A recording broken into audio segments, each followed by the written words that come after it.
Recording in progress. So I'd like to call the Monday, November 10th, 2025 Tecolopo Metropolitan Park District regular meeting to order. And who would like, anyone would like to read the mission vision? Any volunteers? I can do it. Oh, thank you, Andrew. Just let me ruin my rubber band.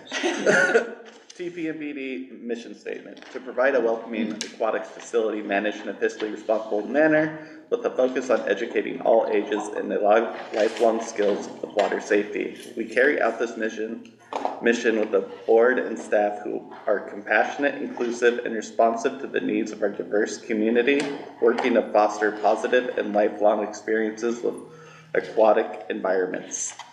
TPMPD vision statement: contributing to the quality of life for our community and for our future generations through welcoming, fun, safe, and positive aquatic experiences at the Tefula Pool. Thank you. All right, so Pledge of Allegiance.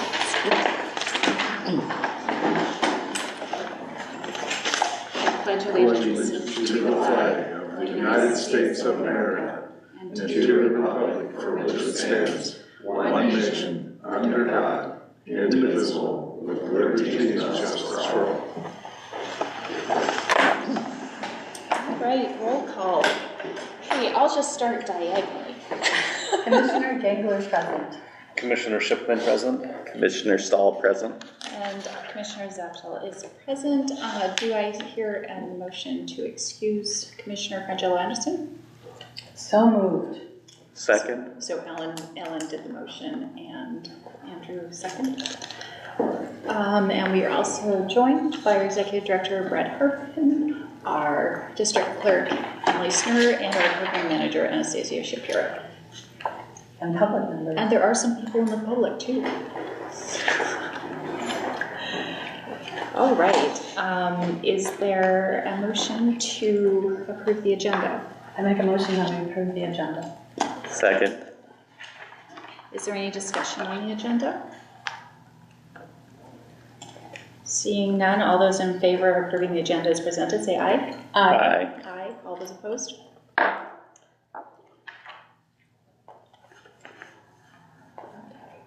Employee of the month. Who would like to talk about them?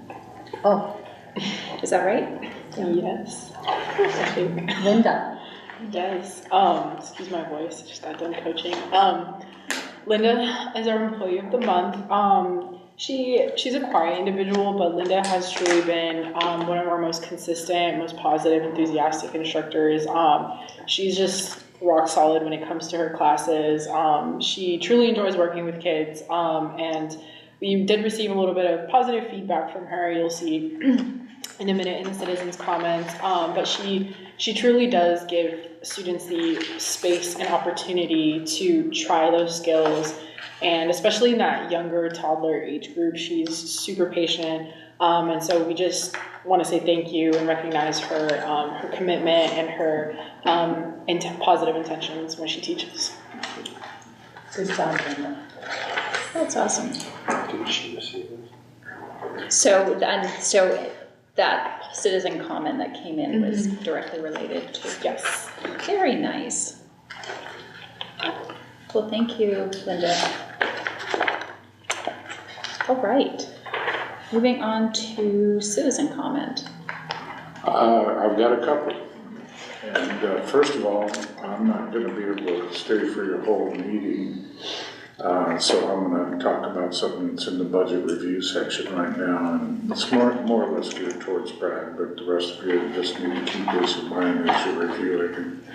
And that's that there. I don't know, this is kind of going to get just a little bit long. I don't know, you're contemplating renovations and things like that, from minimum to maximum, no idea of exactly what you're going to do, but the problem that we have now is we've got failing LED fluorescent type lights, and it's not the lights themselves that are failing, it's the fixtures. they just don't hold up in a corrosive pool environment. So we had those put in a few years ago, and we're gonna have to schedule because we couldn't replace the bulbs due to broken hangers and stuff for them.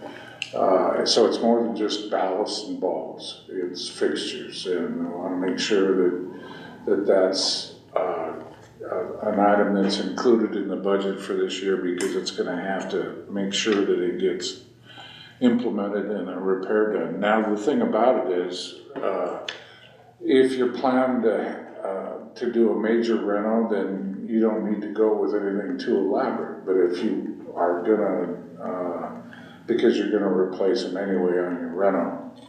But if you're just gonna,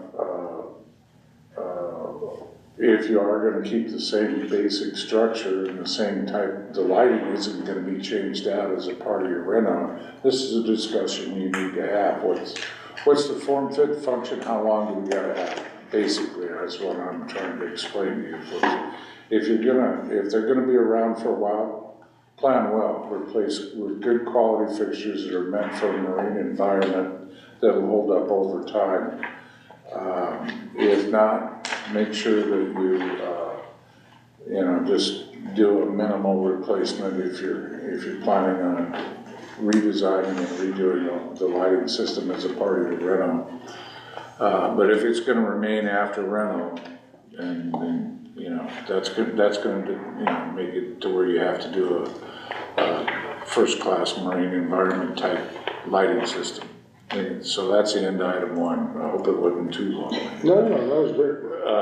But just an explanation to go along with it, not just replacing the lighting or fixing the lighting. It's got to be thought out, and you're going to have that discussion a little bit later. The second one is one that I've been going anywhere I've been in public for the last week. I've been saying is that most of us all have freezers at home, and we have take advantage of the store specials and things like that. And mine was full last week, but I'm asking if we would think about contributing to the local food pantry, whatever you can, because of the dysfunctional ability of the federal government and the fact that the folks that are most in need, especially at this time of year, are struggling with being able to obtain food. And the worst thing that they have issues with up there is being able to keep any what they call proteins or meats and things like that in stock. So that stuff that's in the freezer that you may be able to part with that you got at half price on a closeout sale like I do. I'm always looking for them because stuff is expensive. So if you could think about the less needy and maybe think about a trip up to the food pantry and calling either Des or Pastor Jan up there and dropping off a donation, that would really help now. And because it looks like it's going to be a couple of weeks before maybe if what happened today is any indication, then before those benefits come back to the folks. And that's all my comments. Thank you, Dave. Really appreciate that. May I add to his comment? The water aerobics folks, to your point, Dave, and just to support what you shared, has started taking up a food drive collection. So there is a box in the lobby should you want to. Yes, I saw drop the at the pool. boxes. So that's something they all discussed based on everything that's going on, and so they're more than happy to help support and or drop that stuff off at whether it's Pastor Jan's or a food bank or things like that. So good things. Yeah, it's the gentleman's name that runs the food bank itself. His name is Des Rogers. I think he's got Wednesdays off.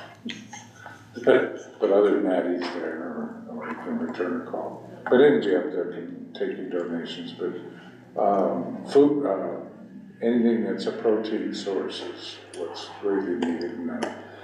And I also took up another load of stuff that was, the non-perishable things and handed it off. But yeah, it was hard to walk in there and see their freezers absolutely empty. They got a big freezer. It's a lock-in. Not good. Thanks, Dave. Appreciate that. would you like to say something? Citizen comment? Yeah, okay. Yes, Madam President. My notes here. Okay, so, I've listened to the remarks made by the school board, and I'm kind of concerned. I don't have any confidence that they're going to sell the land. Without the community speaking up, and kind of prodding them a bit. I think the community needs to be told by you before it's too late. Facts about it, let's make them aware of it before the board votes. I recommend an advertising blitz. I think the first thing, a poster should go up on the front door of the pool as to what's happening. There's going to be a vote in 2 weeks or whenever it is. I'm not sure when they're voting on it. And let people know, and website, social media, students, the swim team, parents, anybody that's concerned, how to contact the school board, emails of the board members and to let them know what they care about it. And, I would be, it'd be a shame for the pool to leave this location after 50 years. The Tukwila community knows that this is where it really should be here, is at the school here.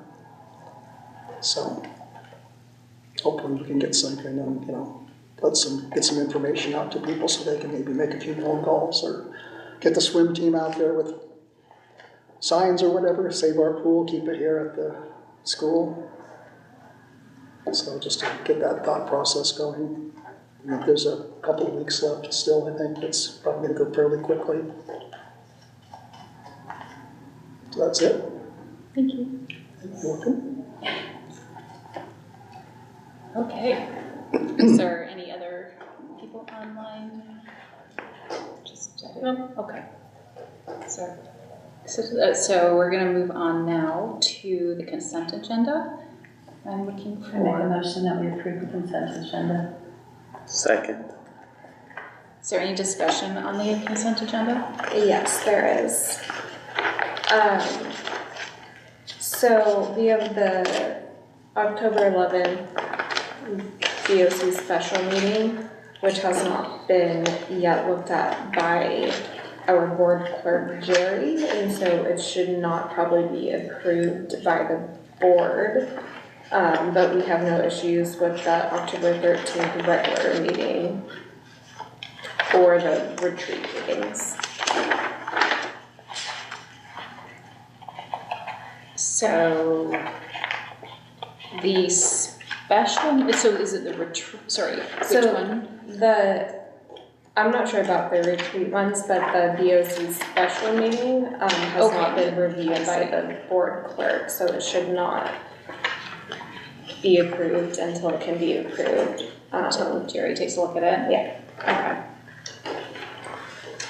So do you want to withdraw your motion and make a motion to approve the October 11th and October 13th? Well, I thought we were approving October 11th. But we were approving the 13th and 23rd. Is that what I understood? Well, that's what I understood. Is that correct, Emily? Okay. Oh, sorry, I mixed those up. The retreat on the 11th can be approved, but the special meeting on the 23rd is the one that, sorry. But is that a part of I misspoke. the consent agenda, or am I missing? That is part of the consent agenda, so. Sorry, I must be looking at the old one, I guess. And we're gonna approve the October 13th, but we will not approve the 23rd because it has not been reviewed. And also the vouchers. Pardon? And the vouchers. Oh, and the vouchers. I'm sorry, I wasn't So- in the middle of framing. So Ellen this. just made a motion to approve October 11th minutes, October 13th minutes, and the vouchers. And then I'll second. Is there any discussion on any of that?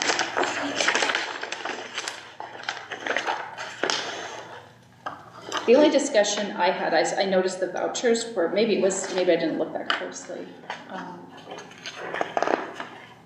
They were just different before. We used to see the signatures, but it's fine. It's just the totals. So, You're talking about the warrants here? yeah. but that's fine. Just noticed that they were just different. They're all there. Any further discussion? All those in favor of approving the October 11th minutes, October 13th minutes, and the vouchers, say aye. Aye. All those opposed?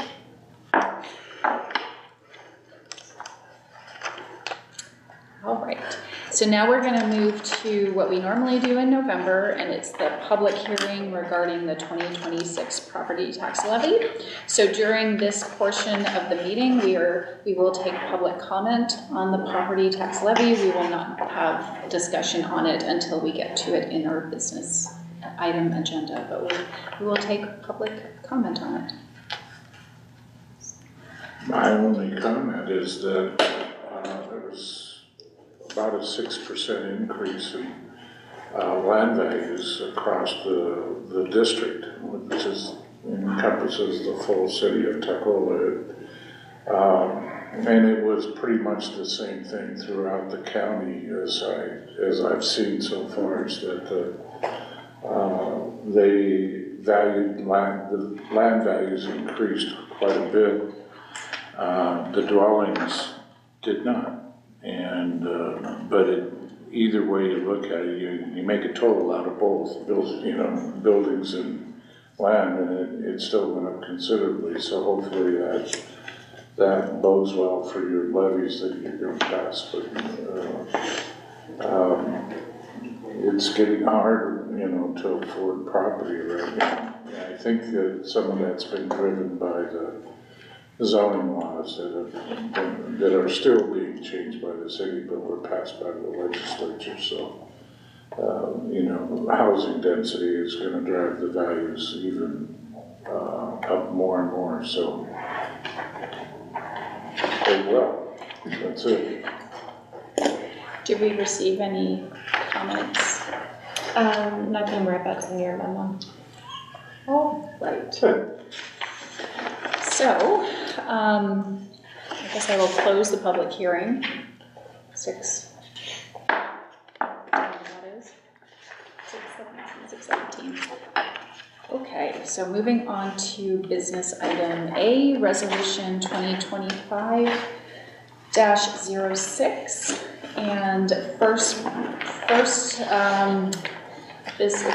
order is to entertain a motion to read it by title only. I make a motion that we read resolution 2025-06, tax levy increase from the previous year by title only. Second. All right, is there any discussion on reading it by title only? Seeing none, those all in favor say aye. Aye. All those opposed? So, I'm going to read it by title only. Sorry, let me just get to the page.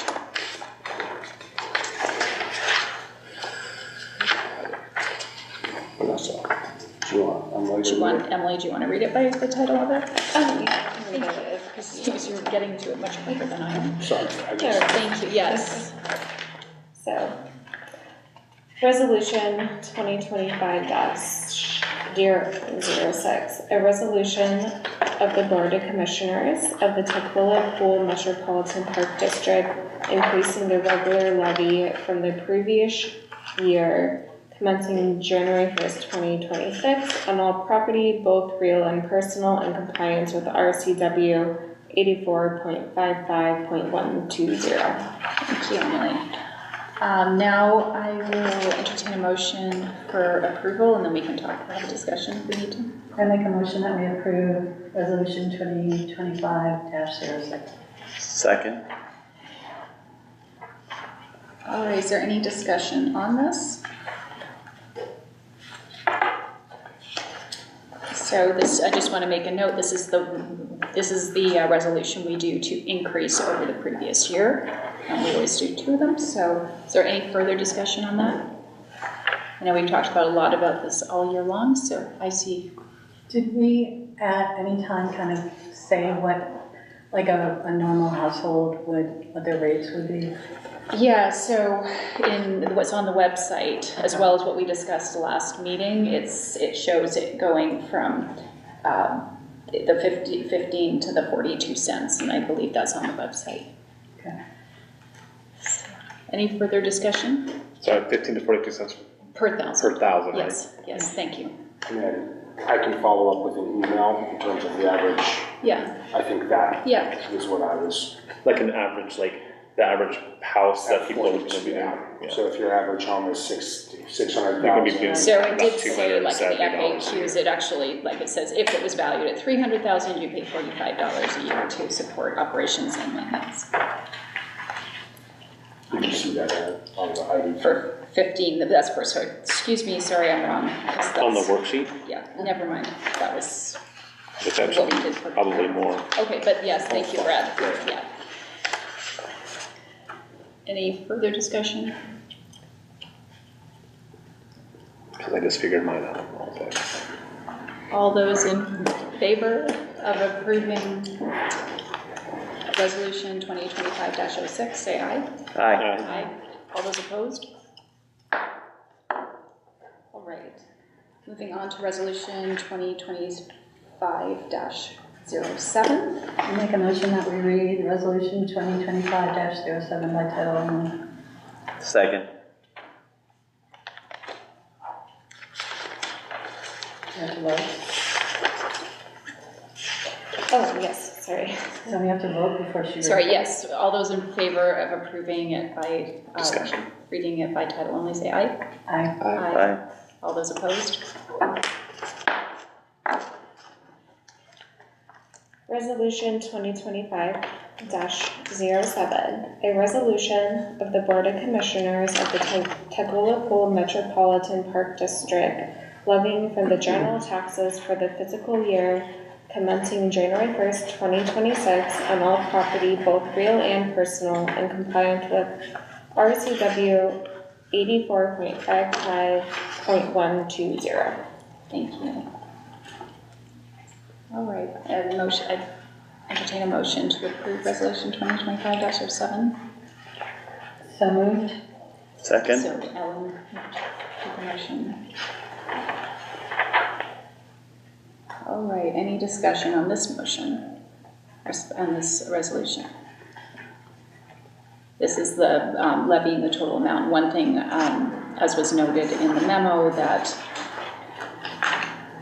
the county will limit it, you know, so even it may be slightly different depending on what, this is an estimate at this time. When the final comes in, the county will adjust it as they always do, and we don't have to take any further action. And there's always a little bit extra asked for in case the estimate didn't include all the new construction during the year. But we are limited by what the county, by the maximum by the county. So, is there any other discussion on it? All right, all those in favor of approving resolution 2025-07, say aye. Aye. Aye. All those opposed?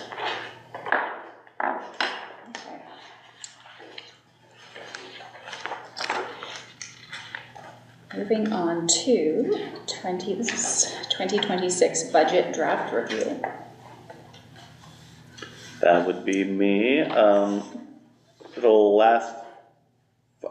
It's basically just a carryover from previous budget reviews, and only changes where we reviewed input from BoC and TPAC, and then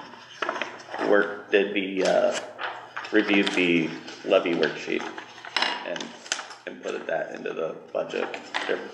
I don't think there was any big changes in the last finance committee to the budget. No major changes. I think the levy worksheet is the biggest discussion. In addition to all the pieces, and these are all carryover as well, Andrew. I think you did a good job just kind of listing out some of the notable changes that we're discussing throughout this budget process, which is in her memo. But yeah, nothing out of the ordinary. The bigger pieces, the general fund is currently reflecting at the end of the 2026 document here, an expected surplus of 95,957.27. We still have another month left. Well, good job, everybody. This is Vanessa, everyone that chimes in. This is how we got here. But we still have one more month of budget prep for the month of November. We have a final finance committee meeting. There could be some additional changes, no major impacts to what you're seeing. Probably just from the staffing side, we're just trying to make sure that the operating model that we put forward is the best operating model for the next few years until we know what we're doing from a project standpoint. So just more info to come. So you may see a different variation of this budget in November and then for final approval in December. Which would potentially also net us an additional savings and would bring our net surplus roughly to 123,000, depending on the model we choose to go with. But again, more info to come in finance and for our final budget approval in December. Thank you, Finance Committee and Brad and Amy, and I know there's been a lot of work on this one, so really appreciate all those that work that was put into it. Is there any questions for Finance Committee?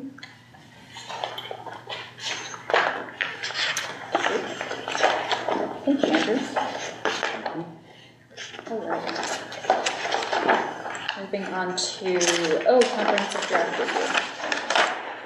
All right. Well, we've gone through the public comment period. We had 2 comments, and they are included in the memo. The comprehensive plan is open now. Again, we're just to the board and for discussion tonight in case there's any additional questions, comments, additions, suggestions. In the memo, it's detailed the comments and suggestions that have been collected so far. A lot of these were from the retreat. So rather than doing red line drafts and making it really messy, we just detailed it all out in the memo instead. There's also a draft of the one on the table if anyone would like to take a look at it. Do I see it, please? So the process, while you guys are thinking about it, is just the next step in this is to make the final updates to it, which means there's a couple more things. I think there's a date we're going to change for the final construction date to June instead of February of 2029. February 29, is that right? And then it was just to move it from February to June to be more accurate, and then to add these 2 comments into it that we received during the comment period. But other than that, that's the next step is to make those updates and send it into RCO for draft review. You said final or construction date? Is that what I heard? 2029? No, so it was that one. Find it. Yeah, so the estimated construction timeline that's in it. And I know when we were working on the King County grant, and I just wanted to be consistent with it. And that's a project timeline. Yeah, so that would be on page 31. And instead of being February 1st, 29, it would be June 1st, 29 to be consistent with the grant application, or contract application. I didn't feel it was necessary to redo a new one for that. I'm going to just tell you about it. Does anyone have any additional comments? All right, so because depending on when we get it back from RCO, the hope is to be able to bring it to our December meeting for final ratification and discussion for the board. That's the timeline it looks like we're on. It just depends on Thanksgiving and RCO. All right, next one is Brad, Aquatics Director position. I know this has been making the rounds, so. This has been discussed for a while now, since the new year. And just the goal here is to elevate our management position, reincorporate an aquatics director position to support the day-to-day operations with our new structure. So our current structure, or previous structure, was director of aquatic operations, a full-time district clerk, so on and so forth. With our reorg, towards the end of last year, there is a need and a vacant seat, for lack of a better word, to install an aquatics director exempt level to oversee and support the overall operation from a day-to-day perspective. And so what you have in front of you is essentially a new job description, salary, and this has also been incorporated and reflects appropriately in the 2026 budget draft on staffing lines. So if you're looking to see where that is placed, that would be on line 141 on the 2026 budget draft.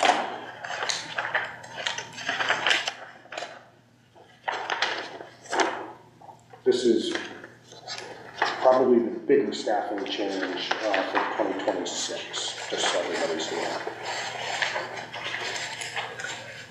And Brad, correct me if I'm wrong, but Commissioner Frangel Anderson spent some great deal of time with you, helping, like, working it through also, which was, thank you very much to her for doing that. Jerry had a lot of input as well, and then also had a lot of input on salary in terms of what the district would be comfortable with and based on the position.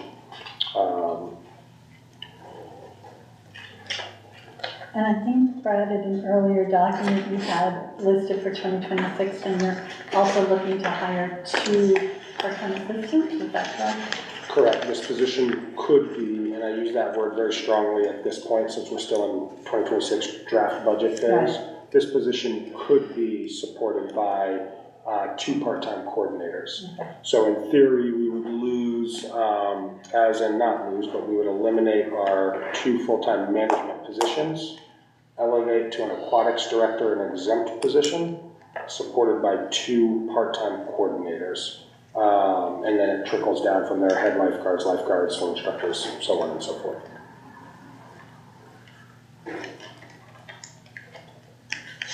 But looking at the numbers and the cost is what we're still evaluating, the final pieces of kind of that reorg. But this would be that first step. Did you model this after any other district, or did you just kind of come up with it by yourself? Just history. What I'm familiar with, district our size in terms of a budget size, staffing size, and a program size model.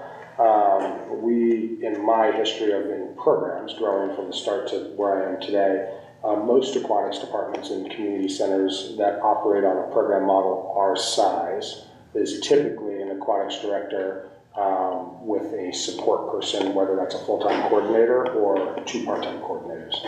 Yeah. And so I feel that would be appropriate for kind of the model we're currently operating in, with enough support to maintain safety as well as our programmatic goals.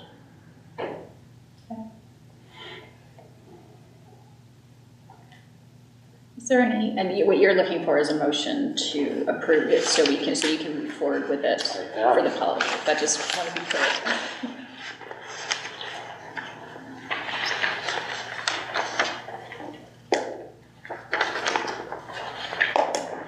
I'll make a motion. I mean, you've been on a roll. Everyone's waiting. I'll make a motion that we approve the aquatics director job description. Second.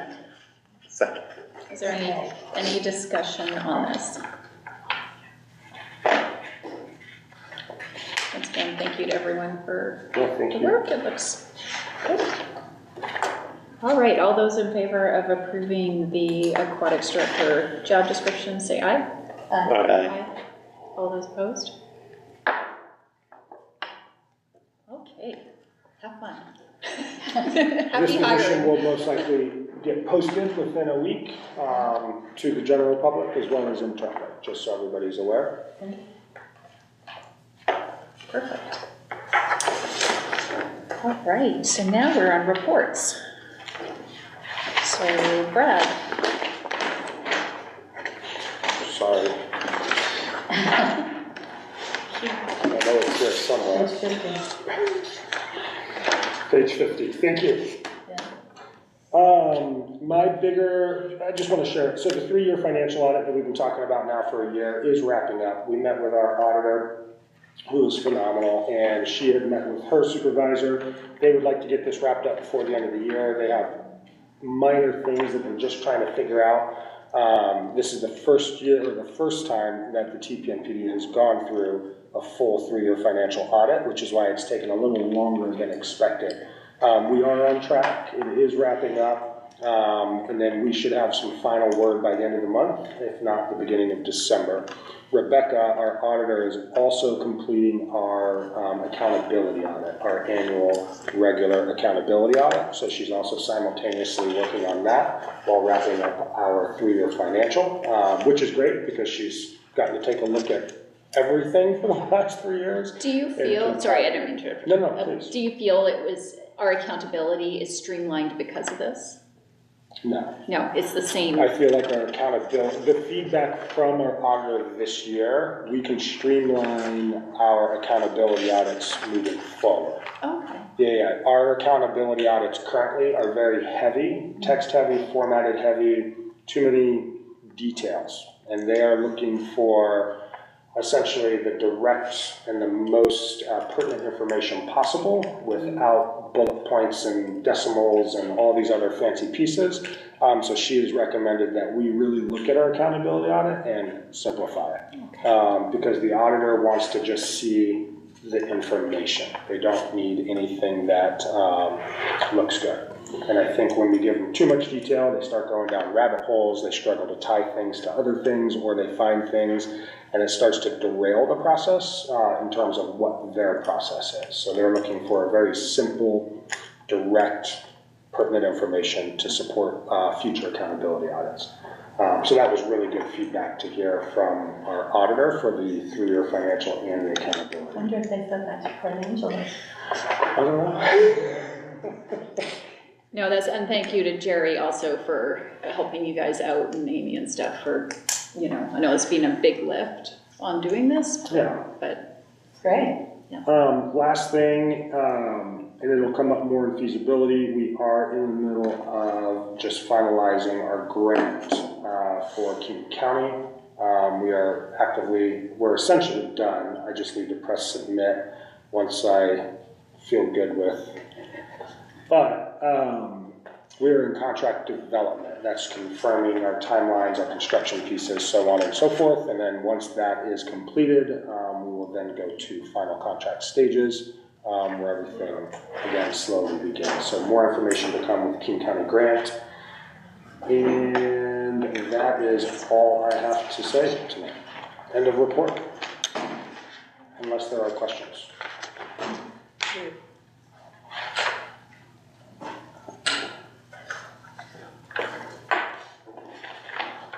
any questions for Brad? Otherwise, we'll move on to programs. Just want to verify the date that Brad has for this school board meeting. I think it's supposed to be the 25th.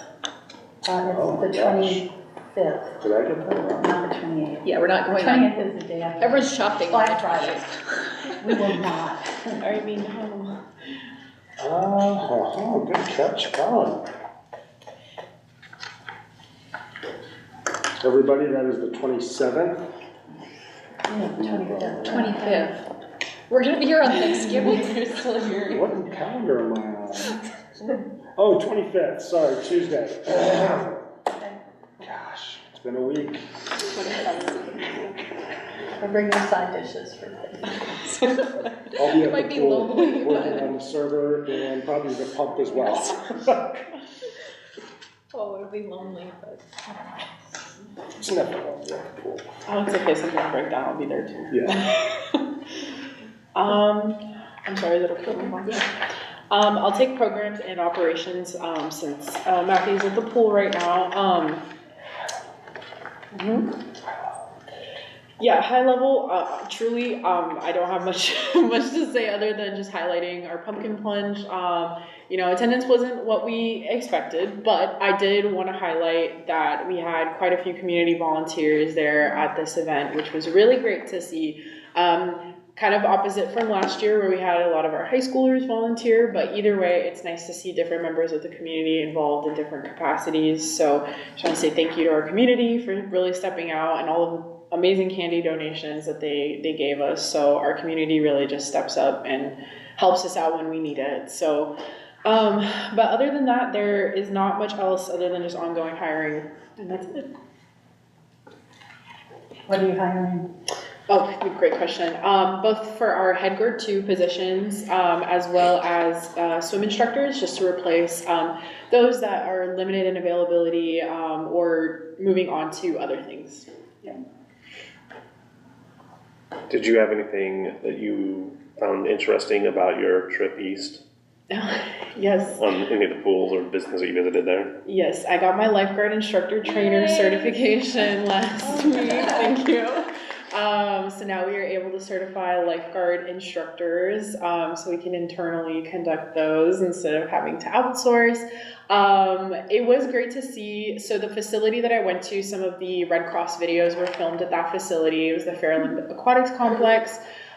Beautiful complex, brand new, and they have plenty of space over there, so finding space was not hard, but it's always great to see that facility. I took a video. I think it was just amazing to see the variety of programming going on at the same time. So we had like 2 water aerobics classes, lap swim, family swim, like so much going on all at the same time. Really great environment though. So it's just something that for me I made note of that I wish we had here as well. That was definitely like a competitive pool. They had like, I don't even know, I didn't count how many lanes they had, but I think they had movable bulkheads and everything. So just something that I think would work perfect for our facility if we were to go in that direction and models exactly what we need, and it's just a good reference point. Like I don't think KCAC is as great of a reference point.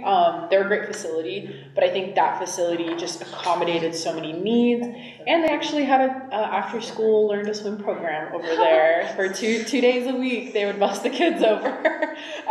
So it was truly every piece of programming I got to see across the board happening at the same time, including our program. So it was awesome. How was the sound? That's what I was going to say. Do you know what kind of sound abatement they were using? I don't know, but I could hear everything our instructor was saying, and they were playing music. So one of the classes was playing music, and I could still hear what the instructor was saying. So yeah, good question. Great question. I don't know. I mean, especially like all the glass windows across the front and like the really high ceilings and.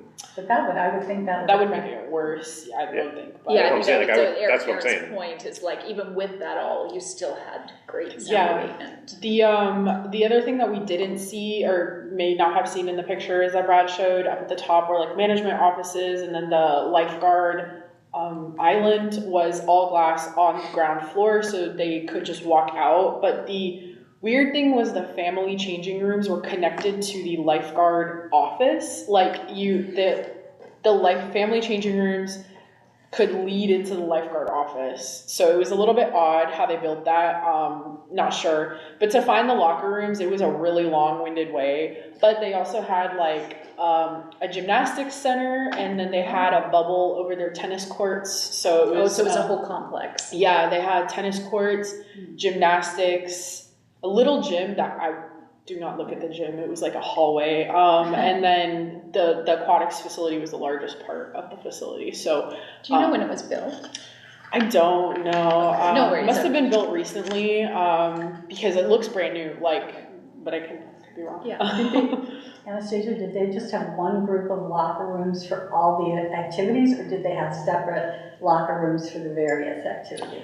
They had only one set of actual locker rooms, and that's considering showers and changing stalls. They did have some additional bathrooms that were women's and men's and then family ones, but yeah, they didn't have a lot of locker room space. That was the only thing that was a little bit tough. When you're describing the locker rooms, do you mean one for men and one for women, or just one main locker room? They had one for men, one for women. Yeah, and then same with restrooms. They had one for men, one for women, a little bit higher up so that you could use those instead. The locker rooms looked older. I don't know why they looked older, but really convoluted, really windy. And then Also, the kids were in there at the same time as like other participants, so I think the locker rooms weren't big enough.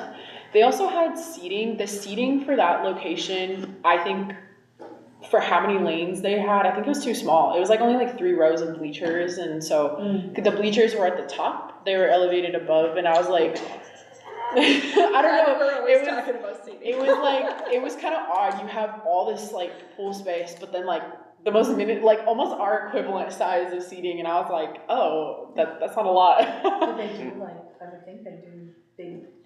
They have like Colorado overhead timing systems. Like it was serious. They had everything there. $500,000 system. Yeah, plenty of storage. I don't know why they didn't use it because everything was on the pool deck, but otherwise everyone was really welcoming at that facility. Truly just interesting to see all of the programming happening at the same time. I didn't get to see swim lessons. I don't think they were active in swim lessons that week, but everything else was great to see. Not to keep the conversation going forever, but from a sound abatement standpoint, Aaron was actually at the Renton Pools. Oh, for Hazen. Yeah. And the sound abatement, as Vanessa and Greg and I know, was incredible there as well. Yeah. No windows there though. Yeah. No, but I mean, I think that it's interesting because, like I said, it's like, I mean, like having like the drop ceiling in there, and it's like the texture on the walls, having like holes like in the concrete brick and stuff. I think too, it's just like there's so much involved. Like I think in it. That, you know, it's not just like, it's just, oh, it just happens to be quiet. No, or there's it like was one intentional. thing. I mean, it's very intentional, like just so many details, I think, of why they make it that way or how it got that. It sounded phenomenal. The bubble wall is iconic. You can't not touch the bubble wall. Yeah. But then I was kind of like, it's like, you want to talk to, I want to talk to somebody, you know, like about it. Like, is that just like a design that somebody put in? Because like, oh, these look cool. Or was it an actual intentional, like this is designed for sound abatements? I think so. It might have been.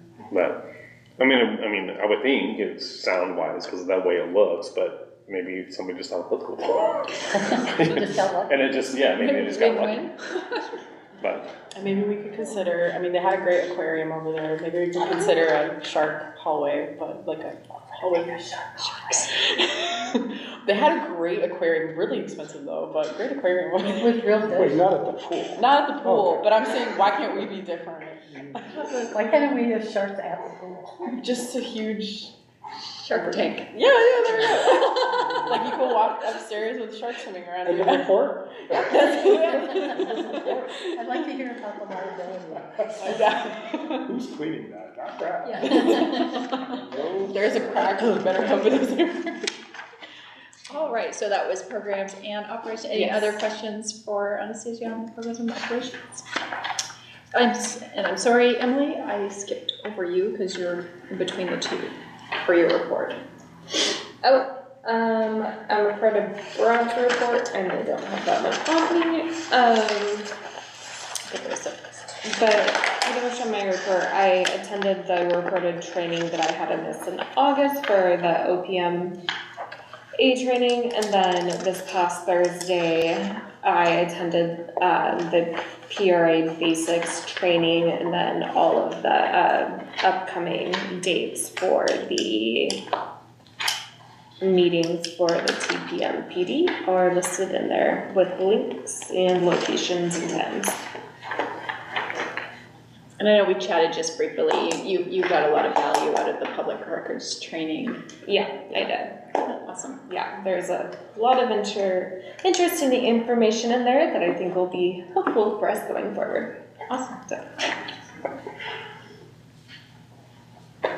Any questions for Emily?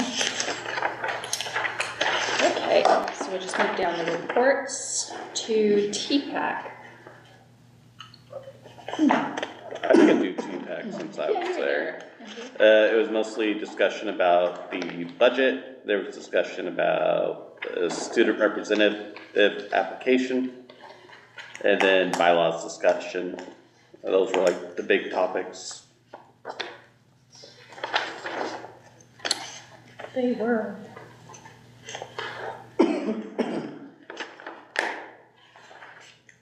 Is there, I'm just curious, I'm just kind of gonna go down a rabbit hole. How are we moving on the TPAC student application? I posted it online and then I emailed it to Sharon. Oh, perfect. But I haven't gotten anything. Oh, no, I think yet. that's, yeah, because I think we were You're going through it. putting stuff, yeah, well, I'm like, I don't think she got that, but I think we did because we were looking for who to fill out for like teacher stuff. Yeah, and then posted online along with the application. It's my contact information is on there that if a photocopy needs to be picked up at the pool, we're able to do that for them. If another student or TPAC member who is not a student needs it picked up, then that's available as well. Perfect, thank you. Is there any comment, discussion about TPAC? I know the next meeting is Saturday, and I believe it's, what is it? It's not, it is Erin and Jerry, and I know Jerry is going because I just heard that she canceled her ride class. She's back? She will be back. She forgot that, but I know she canceled her ride class today, so, because she realized she was gonna be there. So Erin, you're planning to be there? Maybe online, Okay, but yeah, perfect. Well, maybe go check on stuff. thank you, our wonderful TPAC members. Oh, guess what, Andrew? It's Oh, finance. finance. So, We're getting our money's worth out of you.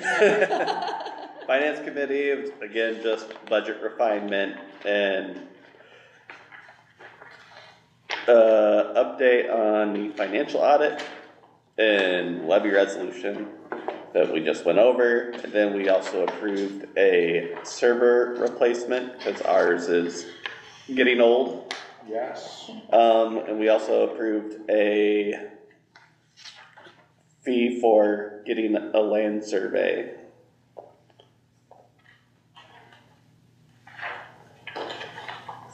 On the property, so.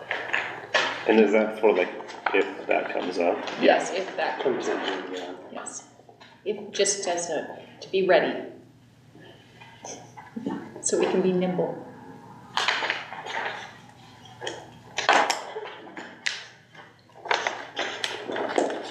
Today, questions for Finance Committee? Your next meeting is The 24th. 24th. Very fun. The fun committee. All right, so feasibility, and that's me. I will give a little bit more detail just because I know people are interested in what's been going on. As Brad mentioned, the King County grant contract application, I'm just helping provide some support to the executive director. It required some updated drawings. Schemata was able to help us update some drawings, so that was helpful. And it seems we actually might be able to push our closeout. I think we talked a little bit about that through the end of 2029 instead of March of 29. So that's helpful for us to get kind of another year. So that's been fun. We're working on meeting the grant manager on site sometime in early December.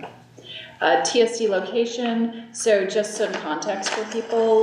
The TSD meeting was on October the 28th, 25. Brad was there online, I was there in person. The board members had some confusion surrounding timelines. The director seemed surprised by this all. We tried to clarify as much as I could that this was a process that we were following at the direction of the school district. I was asked to speak, and I tried to limit it just to very specific things. They were asked about why ownership was important, and I mentioned the LOCL funding, and they were also talking about the city parks at that time and their leases and covenants, and I referred to the covenants that we would also be needing to do. I did forget to reiterate the right to recapture issues with significant public investment. That was always something that in the past that they indicated, so I forgot about that, sorry. Then we had a TSD meeting on, sorry, there was a TSD meeting on 11/4/25. I chose to show up in person. It was mostly to do with their legislatures. Two of them were in person, Senator Hasagawa and Representative Hackney, and Representative Berquist was online. I did get actually an opportunity for the district to connect with the two people in person, and I also sent emails to all three of them afterwards just to keep that pipeline and conversation open. One of the things that came out of that was their CFO, Amy Fleming, mentioned they will be out of binding conditions before any sale could happen, so the binding conditions option is no longer an option. But there's always an option to sell and put it into the capital fund. So it's not that it's not possible. The TSD recessed into an executive session, but there was no action that came out afterwards. I actually was able to have a lovely conversation with Aiden, their student rep, and one thing I forgot to mention was at the October 28th meeting, their student rep, Brianna, Aiden did a report for her, and she's also mentioned that she was on the swim team and how she absolutely loves the community of the swim team. And Aiden made a point of, emphasizing that, so that was nice. TSD meeting we had with the superintendent and the CFO, Amy Fleming, on November 7th, which was just last Friday. And the nutshell of that is that the TSD board will vote on 11/25/25, which is Tuesday, right before Thanksgiving, on whether to sell the land or not. Not whether to sell it to us, but just whether to sell it. So that's what that is to do. So that's the comprehensive discussions we've had with TSD in the past, since our past meeting. SPF, Sale Parks Foundation, been helping support Brad with moving forward on the capital campaign. And so what's going to be happening now is invitations are going out for preliminary interviews for Seattle Parks Foundation people to start interviewing to gauge the appetite of the dollars and about. So that's kind of exciting. Owner's rep, project manager, scope of work. That's the other thing we've been working on. And so a draft was being worked on via a shared Google Doc, and we'll take a look and get the, input and finalization maybe at the November FSSC meeting, which will then be, this is the major piece that needs to get, the major piece of work for an RFQ. So this is the important part here. So thank you to everyone who's been involved in that. And then the SFC plan to bring forward final report at the December meeting, I think is what we're going to talk about that at FSSC and at our meeting about SFC, our latest draft that we got from there. Our next meeting is Tuesday, November the 18th, I believe. Yeah, at 4 p.m. at the pool. So is there any questions about? And I did want to note that Brad handed out something that you got from the Tupelo School District, which basically is really interesting. It was CRCW that the school district has to follow, which includes they have to put it in a publication, and like you had said about, that they're going to sell it, not necessarily to us, but they're going to put it up for sale, and then they have to keep it posted for like 45 days or something. And they don't actually have to keep posted, so they have 2 weeks that they have to keep it posted. They have to renew it, they have to do it for 1 week and renew it for the second week. They have to have then a public hearing, and then after the public hearing, they cannot sell the property for 45 days. Oh. And any property sale, they have flexibility on the sale, but it has to meet the criteria of 90% of their valuation. And there's criteria on, they did get valuations done. It's very specific. They can't just guess on it. It's in the RCWs that it has to be a certificated, person. So that's the other piece with that. So they handed it out at our Friday meeting. It was something I was aware of, that was what they were going to choose. Their attorney did make a comment at the November 4th meeting that when it came to leases, they were talking about that the dollar amount on a lease had to be fair market value if you were dealing with a private entity, But if it was a public entity to a public entity, there is much more flexibility. Hence, that was specifically relating to questions about how much one government entity was paying versus another government entity within the school district. So for example, the school district leases to the city for $1, they lease to us for $13,000 or $12,000, whatever. So there's flexibility that doesn't have to be fair market value. That's why they could do it to the city for $1. It sounds like it doesn't even have to be fair. No, it doesn't. That's what I'm saying. They have flexibility with fair market values. That's why you see that. That's why the city will lease to the fire district for $1. And I mean, that's what happens, you know, like I believe the Renton one, the Health Point down there is $1 a year there too. So, I mean, that's pretty typical. It's not unusual when it's between government entities. It's more unusual for it to be fair market value. But their attorney confirmed that. Or I would think more unusual for you to have several contracts at $1 and then one at $13,000, both to public or both to public entities. One would think. It was interesting, but their attorney confirmed that. So, and like I said, their meeting is on November the 25th. So hopefully the community, you know, is aware of it. The worst thing in the world would be the community not even realizing, in my opinion. So that's the end of my report, unless people have additional questions.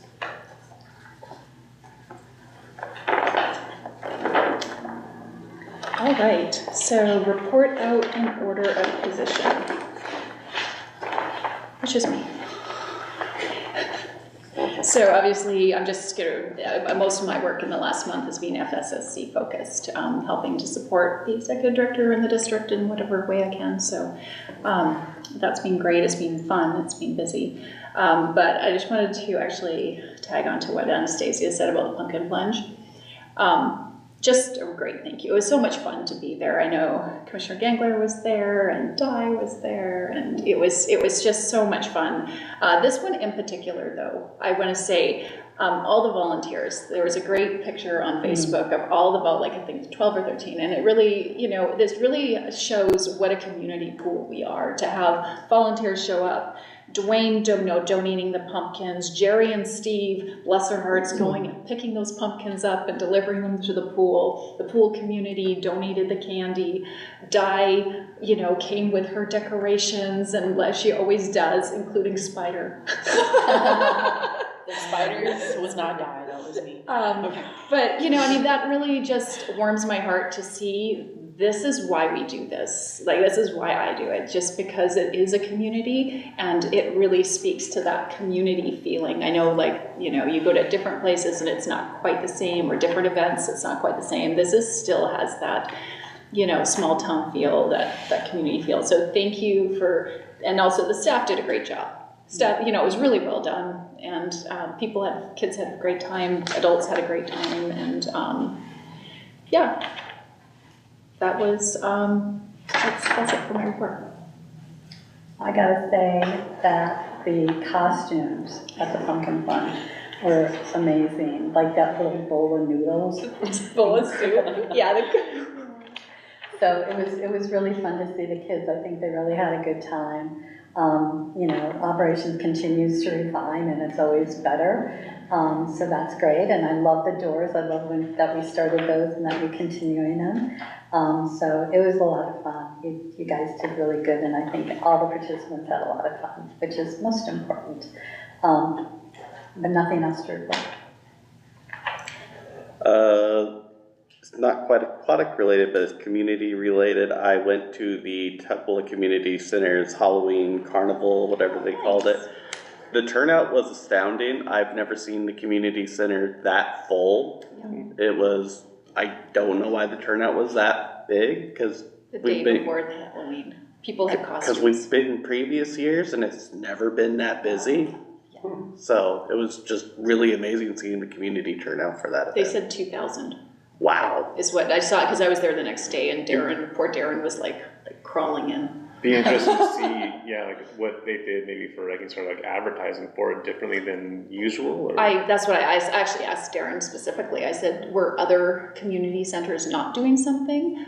Or is it because it's the day before Thanksgiving or it's Halloween when people have costumes, but further it is away, kids maybe not have Or them. beforehand. Yeah, so he said, yeah, we're going to do that deep dive. We hadn't really thought about too much about that yet, just.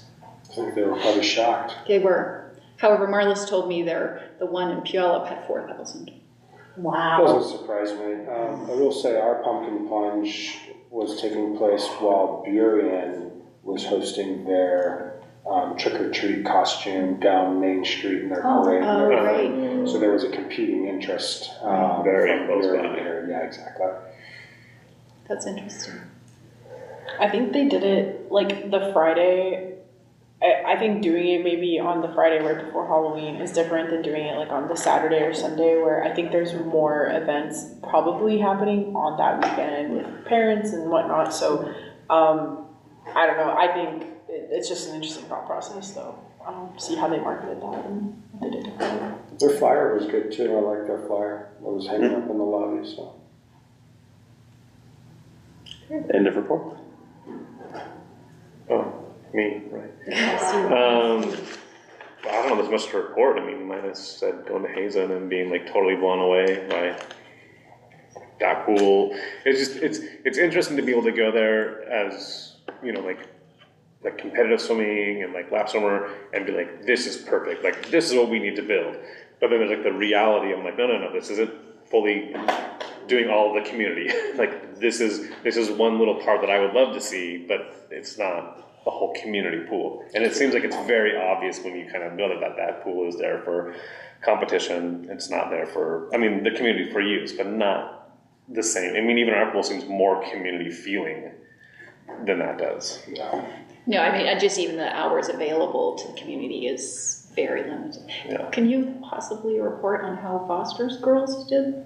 Oh, sure. So Foster's Girls, which I think, and Shannon and I talked about today, and I think that from last year to this year, I think they had 7 girls swimming last year, and they had 17 girls swimming this year. I think it was around it. So like that's like, it's nice to see like this like, you know, continuing like increase in interest and stuff with it. And they did, I think, 3rd place as a team overall in districts out of like 4 or 5 teams. So that was making it to state potentially. And there is one, I think the 4x50 relay is going to states. Oh, yay! And I'm not sure, like, I would be interested, like, I don't know, like, I guess I can get online and go through like, a lot of stuff for like WCIA, like going through like probably AAA, like all the records to see, but like I would be interested, like if there is some sort of like school records somewhere to be found, like, you know, like how many times has like the girls or the boys been gone to go to state, or, you know, to kind of put some more of that like, history like back into the pool that I feel like we've lost, and there's got to be some sort of history there. Like, and that was like with Hazen too. Like you walk in there and like the Sheldon pool and like all these pools, you know, they have all the record boards. Like there's the record boards, and these are, you know, everybody somewhere in there knows what that record, that number is. And Hazen had 2 of them for both their 2 big teams there. But like I said, you know, and banners of, you know, like which like years you won districts or league or, you know, whatever it is. And it's just like we have our teams there, but I do feel like we are kind of missing that aspect, that we don't have the very, like, the huge full longevity of these teams that have been there for a long time. So, and that was actually, I mean, swim team stuff, but that when I was talking with Scott also, that, what am I thinking here now? That Kennedy used to swim at Evergreen too, and so that was kind of interesting. So I was like, oh, I never like thought about like them actually swimming someplace else than here.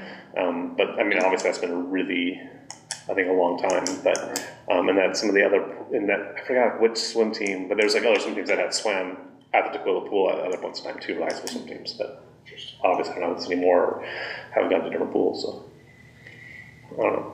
Sorry, I didn't mean to put you on the spot on that. I just I thought that was. Yeah, no, I think it's a good thing to celebrate for the girls swim team for Foster. It's like pretty exciting. Gabe would be able to give you some of that information. Yeah.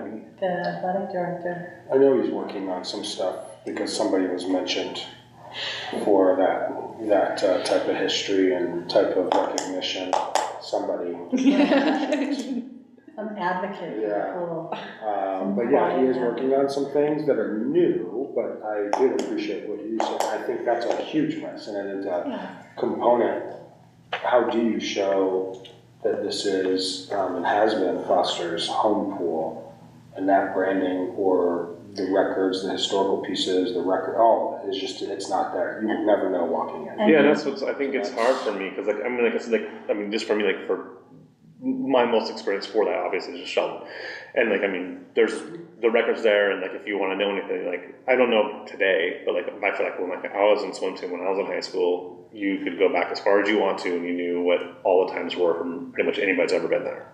And Rainier has all their trophies and everything in there going back. And I don't think there's anything like that even in the high school. I mean, they have like the stuff I for, thought there was some. they went to the swim team, and then they have Well, I it for don't know. golf, and they have for like football and Gabe's basketball. Working, he ordered the scoreboards Okay. for all the other teams. That's at our last meeting with him.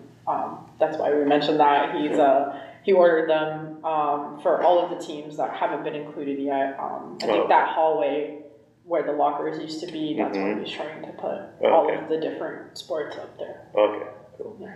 Yeah, so. Very cool. Yeah. Maybe a great volunteer project to dig into that. That's what I wrote here. And find a dedicated spot at the pool for Foster High School. Exactly. Maybe where the unutilized board is, the kiosk. So Yeah, that would be easy to take off and put for the new one. yeah, The basement. Foster High School and Mako Sharks. Yeah. All right, moving on. Yeah. And then just kind of in general, like talking to some different people in the public already to try and work on getting people to come and start supporting for November 25th. Thank you. Those are working. In progress. Yeah. Perfect. And miscellaneous. I have something from miscellaneous. Okay. I'd kind of like to follow up a little bit what Aaron just said and what Greg said earlier about, it seems, from my perspective, it doesn't seem, so you remember when the pool said that they were going to close. A huge uproar in the community. I mean, the pool was actually, Malcolm was telling people to go to the meetings and stuff, but a lot of people came to those meetings. My sense is that it doesn't feel like people know what's going on. Mm-hmm. And I think that Greg and Aaron have a good point in that, what would it hurt if the pool, had put some, came together with some, if it's possible, some flyer or something that, lets people know that this is happening. Because I remember when people found out, they were irritated. They couldn't believe that the pool might close.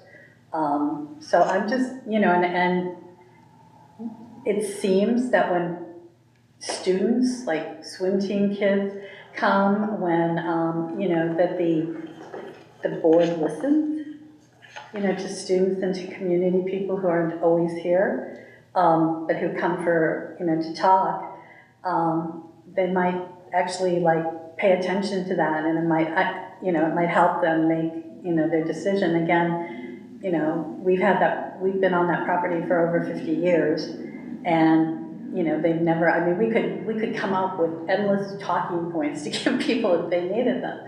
But, what we're trying to show, and what I think that we've been kind of talking about, is not necessarily feeling like we're a valued partner.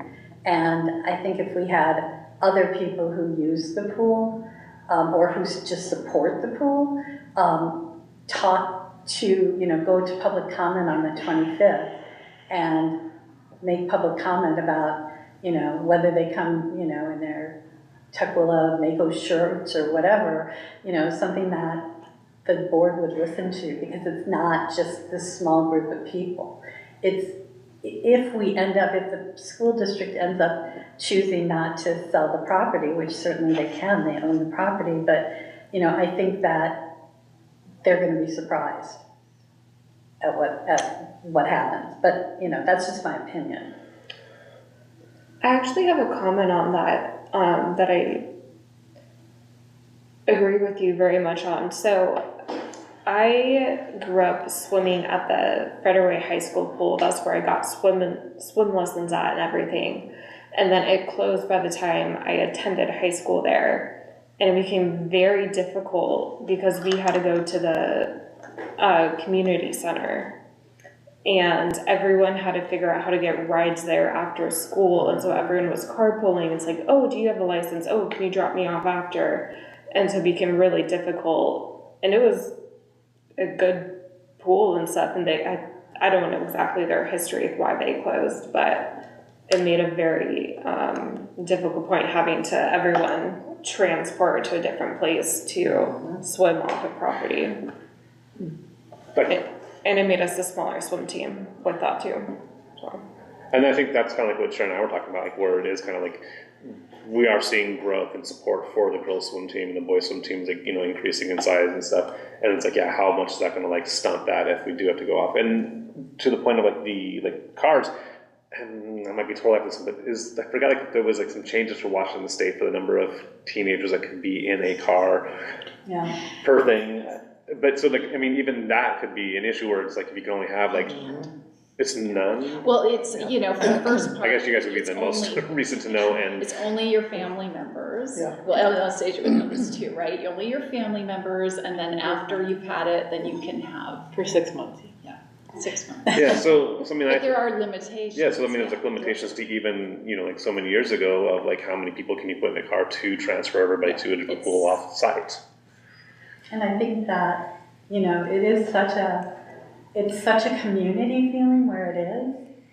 I don't know where you'd be able to replicate that, because if we move down to, you know, South Center area, which you'd be bringing in a whole different, and I'm not saying we shouldn't or whatever, I'm just saying it would be a very different experience. But even other places in the community, it's different because we're between schools. Yeah. The kids can come here, you know, right after school to do their shift to, you know, whatever they can, you know, it's not right? And like I said, I mean, even like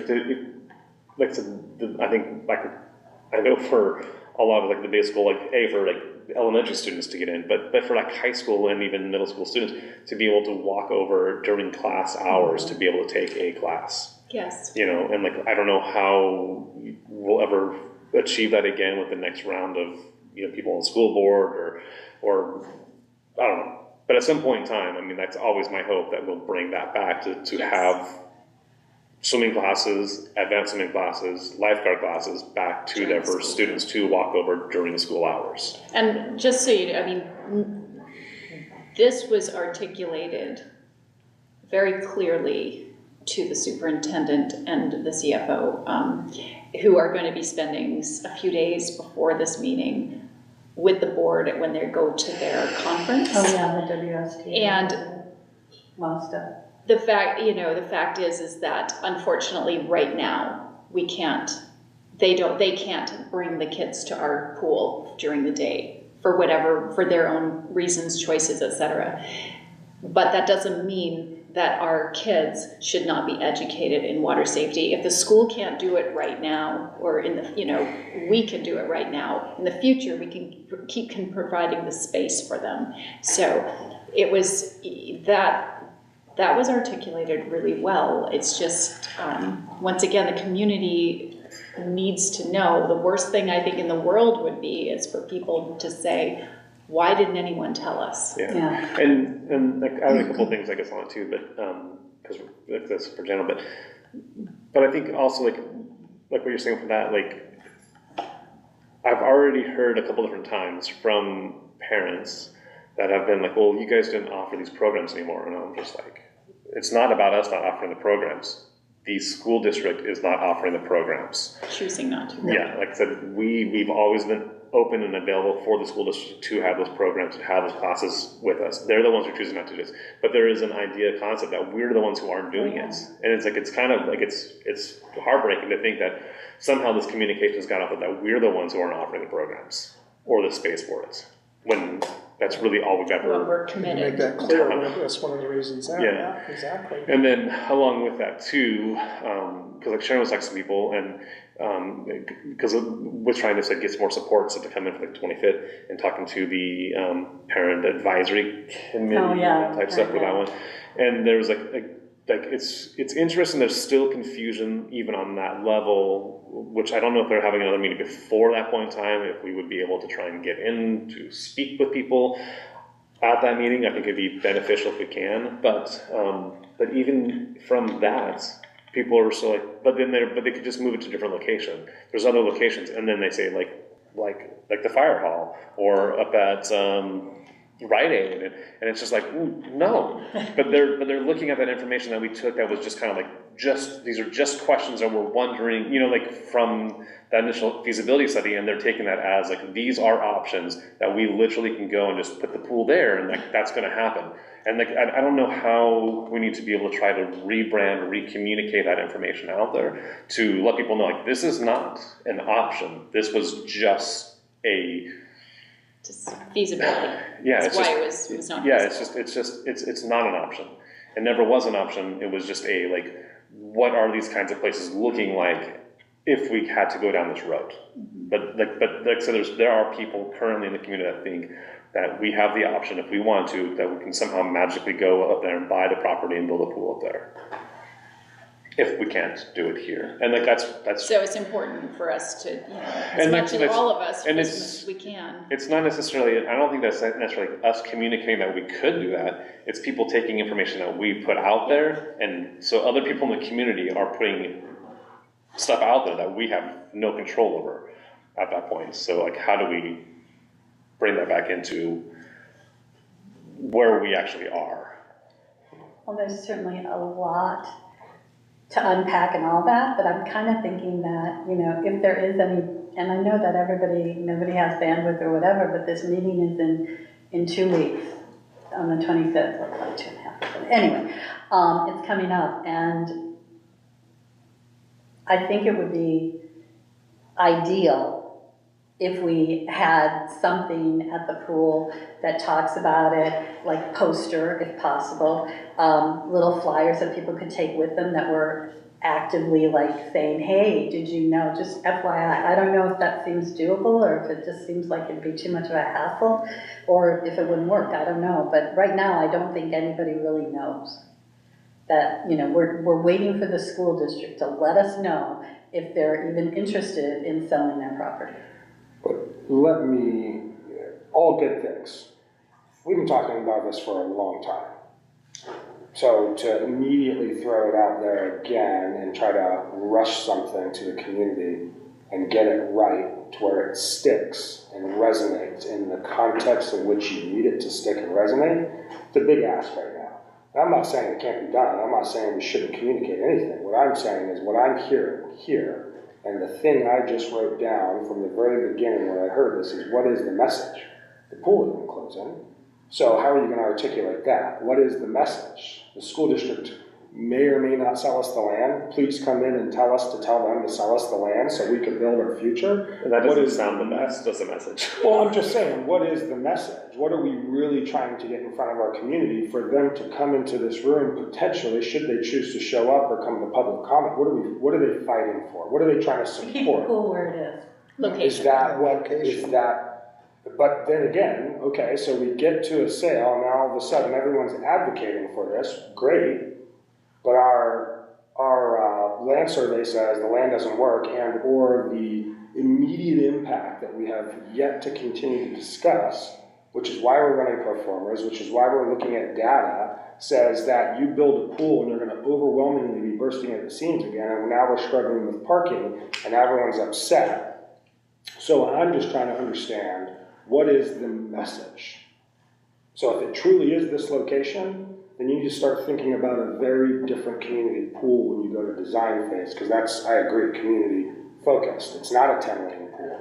It is a 6-lane pool with a warm water pool and remodeled, renovated locker rooms, admin spaces. So there needs to be a very intentional discussion of what we're truly asking for and fighting for when we're inviting the community to fight to be on this same location. We also have to be really...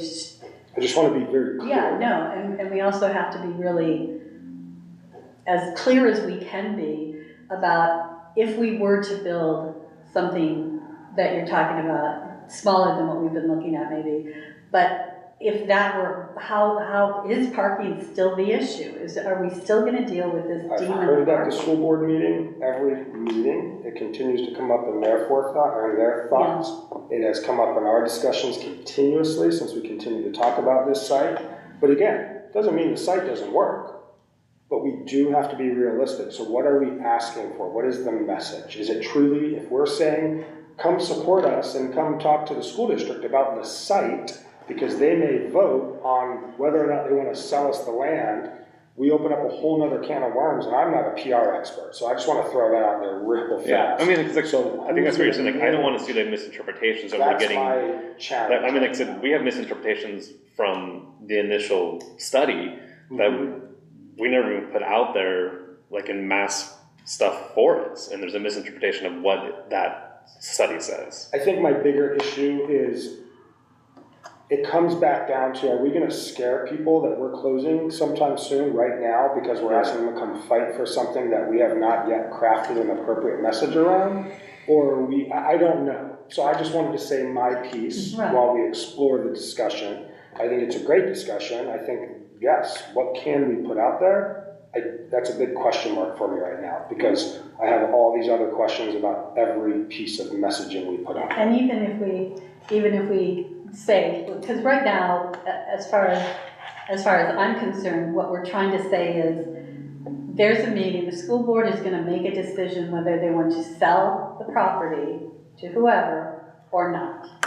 So if you like the pool where it is, and we are talking about renovations, but we're not, we're not gonna open wild waves.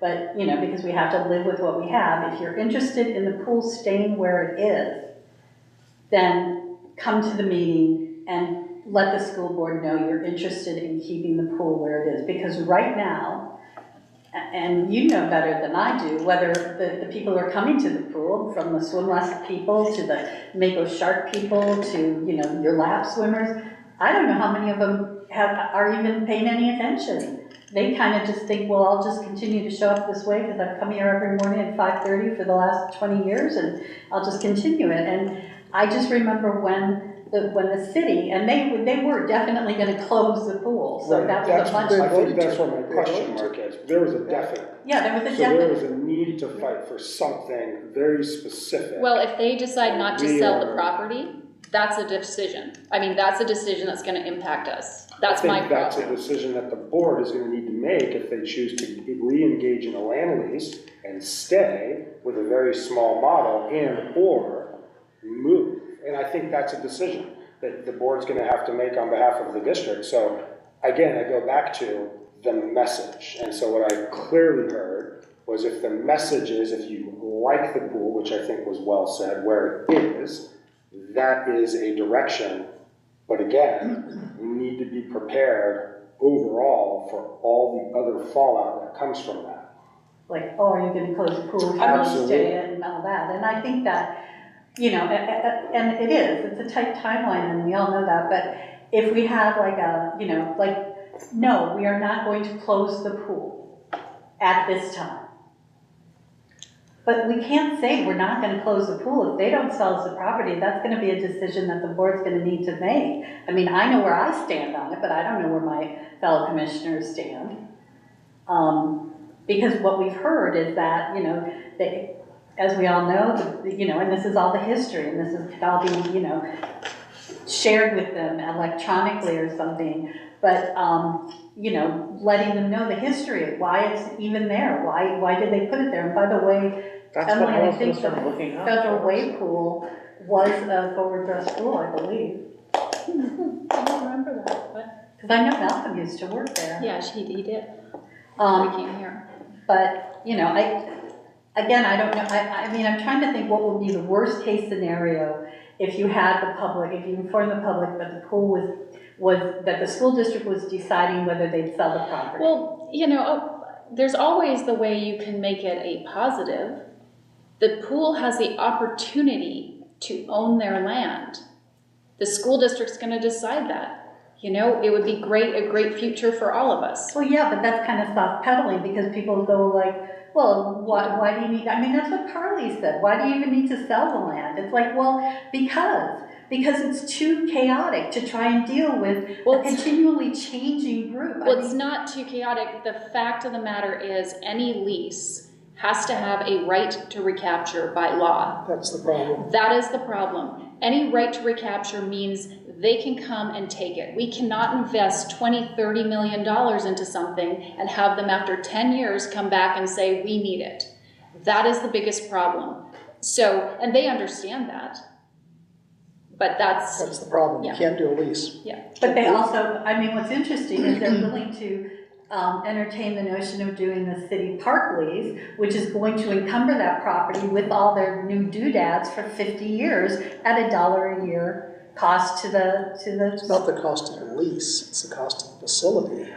I just want to speak on really quick. I'm not diminishing any of this. From hearing, like, when we put out the pro formas and whatnot to the public, I think it brings up a lot of great questions. Like, people love to ask, like, oh, are you closing, or, you know, what's the timeline? I do think that I'm already envisioning how this, even if we worded it, however we worded it, I think we as a group are very knowledgeable about the history of the pool, but I think it takes time for that to settle in with people, and I just don't know that in such a short amount of time it's really going to be absorbed by people, like understanding how we stand with the school district and what that looks like moving forward. And again, I'm not trying to diminish the conversation. I just think that it's, with our families and our community, it can be challenging to mass message this without like intentional meetings and intentionality behind, like, over time educating people on the history in person, like really making people aware of it. We can direct them to the website, we can do a lot of things, but I think there needs to be a longevity in that messaging to really make this stick. That's just my experience. No, and that's excellent input. Where I'm coming from as a commissioner, I don't want to walk down the street and have my neighbors say, why didn't you tell me about this? That they, you know, the problem is if we say nothing, then it's like, well, why didn't you tell me that they were going to vote to not sell the property? I would have liked to have known that. So how do we do that in a way that we let the community know, be transparent about it without panic or that's the problem, is by saying nothing, it's not helpful either. I don't think it's helpful to say nothing. And I also understand, for a lot of people, this is like, they don't care about all this. No. So I'm wondering if we just, try and actually target. Just keep it simple. The Mako Sharks. Target. I mean, I talked to John Forsythe like last couple weeks ago, and he's subbing. Huh? I talked to Lisa sometime this morning. I mean, he had no idea. I mean, this is John Forsythe. He was a coach, and he has no idea. He had no idea that was, and I think he also lives in Tupelo, I'm not sure. But so I'm kind of thinking if I don't know, maybe is it worth just reaching out to whether it's commissioners calling up the group. I don't know how that works. I'm not trying to dump a bunch of work on anybody, but if we were to reach out to these specific groups like the swim teams at Foster and Kennedy and the Mako Sharks and I mean even some of the students who work for the pool. I mean, I'm not, wouldn't it be great if you got 600 people because they couldn't even fit in? It'd be amazing. Well, I mean, wouldn't it be great if we got 10 people? I mean, actually... Somebody's got to say something because they're going to vote, and if they vote not to sell it, it's going to be history, fortunately. Well...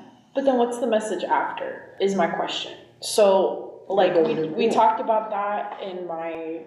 trainings, like, here we know what to do, we perform the rescue X, Y, and Z. Right now we would send the message, we get people, but what's the follow through after? Because if I'm talking to a bunch of like our staff right now, what is the update? Because I think that's what they're going to expect, is some follow through from us on what that messaging looks like afterwards. I just don't want the door to close, and we didn't try. Well, I think to Anastasia, to your point, which is great, I mean, this is something that, like in a weekly newsletter, you just say, hey, FYI, and we reach out to these special groups and we say, we will let you know. If you're interested in in what's gonna happen after the vote on Tuesday or, Tuesday the 25th, we will let you know. We're gonna send it in our newsletter, we're gonna, if I reach out to the, swim teams, I say, I'll let you know, I will definitely let you know. I mean, we can do that, that's manageable. Again, if we target, I think if we just target to groups that, like if you got like a, person who's been, swimming laps, like Dave Pookie, he'd come. He is gonna come. Yeah. But I think, because I agree, and I've talked to Vanessa about this too, and people I've been trying to reach out to. I do think it should be more of a focus thing, but I also think it needs to be focused for the school district. Because I feel like the comments that we keep getting from the school district is like, what are you doing for us? What are you doing for the students of the school district? And there's that's a continuing thing, like you're on our property, but what are you doing for our students? And even though we can also know we're doing a lot. We have a lot of your students come in and do swim lessons every single night. We have a lot of your students coming and working for us. We have a lot of your students that are doing all these things at the pool. And but they keep talking about the students. It's not about the general community, because I think they look at us as we're just we're a pool, we're a facility for people in the community to come and work out, and we're making all kinds of money, and we're a private organization. But how do we really push that student part? So I've been really, the people I've been trying to talk to get in for it are more of students. But then people that come in from foster. Like I said, Dave Pookie's a great person to have, but Dave Pookie has been a process for this whole thing. Jackie's a great person to talk because she's been, but there are people just are in the community. There's also Courtney Martinez.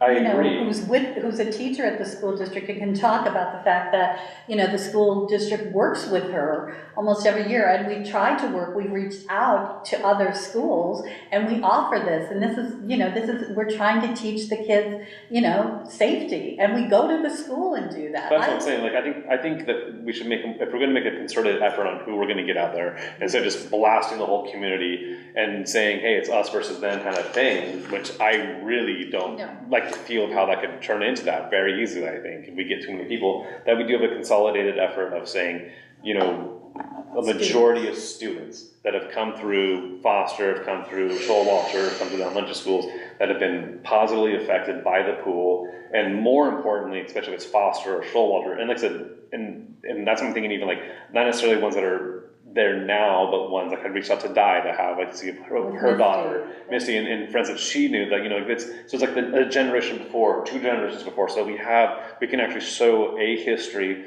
from 1976, 75 of us having kids from foster in the school district walking over to that Which, pool. by the way, would and be using Dave Pookie, by the way. He took swim lessons at Foster. Right, but did you do foster? Okay, so Dave Pookie, but Dave Pookie directing that information, not just it's someplace I use every day. I started swimming here in high school when the pool opens, and I'm a student. I was a student, and how does that progress? But I think that it needs to be this really big focus on students, not just general people in the community, but that the students. But you've kind of told them that already, though, I think, haven't you? Well, yeah, but my view is that we've told them a lot of things, and it's not being learned. But if other people come, then they know that other people are involved, because all they've seen so far is us. Well, the students are going to be the best thing. I mean, student swim teams. That's the. Yeah, I think, that's when it needs to be young. It needs to be the next age, the next generation. So we need to have everybody that's been affected over the years. And Anastasia is probably the most amazing example that we have. Yeah.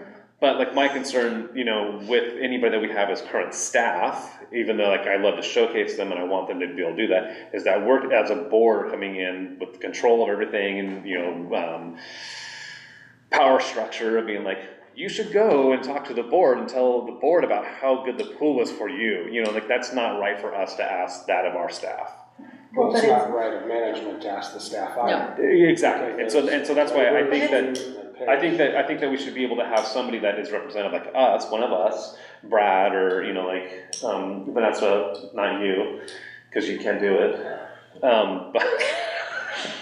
but to be able to have that aspect, to have those numbers to be repeated again of that we have was 75% of our staff is from Foster High School, of that staff, we can give those numbers of what our staff is today and who our staff is, but again, I don't think we can ask our staff, nor should we, to be representatives for us. Well, you should never direct people to do things, but again, if we have information that a lot of people don't have. This information could profoundly affect them. I know when I learned that the pool was going to close, I was profoundly affected. It's like, I swim here every day.